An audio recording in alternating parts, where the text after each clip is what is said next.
I would like to congratulate philosophy senior Julia Fontana on successfully defending her honors thesis titled The Function and Purpose of the Criminal Justice System. She wrote her thesis under the supervision of my colleague, Professor Garrett Bredesen. The committee included me, the Honors Council representative, Iskra Filova, and external reader Tim Wadsworth from the Sociology Department. For her thesis, Ms. Fontana received the Magna Cum Laude designation.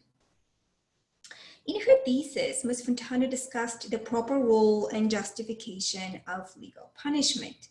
She criticized so-called retributivist approaches, according to which the purpose of punishment is to give people what they deserve, hence the name retributivism. Ms. Fontana suggested that the answer to the question of the proper role of punishment must be consistent with and follow from an answer to the question of the purpose of having a justice system in the first place. Why do we have a legal justice system? Well, on Ms. Fontana's reckoning, we do because we want to encourage citizens to develop socially desirable values. So the purpose of punishment, on her view, ought to be to correct antisocial values that lead to crime. It follows from Ms. Fontana's view that prisons may turn out to be a very bad idea indeed. They would be a bad idea if they do nothing to correct an offender's antisocial values.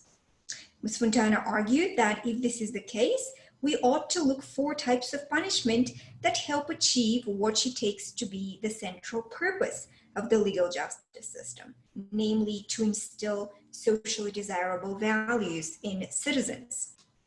Ms. Fontana's thesis was very cogent and clearly written. Her defense was even better than her thesis, perhaps.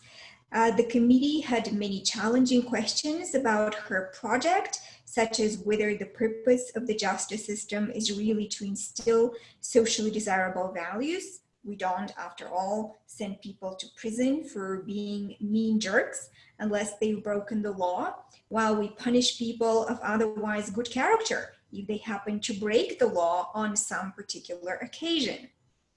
We also asked whether crime is due to antisocial values or to something else. Consider, for instance, the disproportionate number of young males aged 20 to 24 who commit crimes. It is then reasonable to think that perhaps criminality has a lot to do with levels of testosterone. In addition, there may be various environmental factors that contribute to crime and not just antisocial values.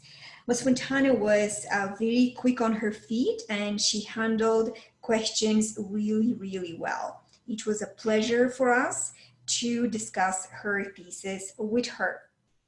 Her GPA is very high. It is 3.97.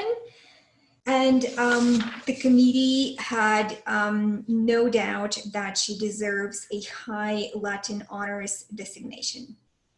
We congratulate her on her successful defense and wish her the very best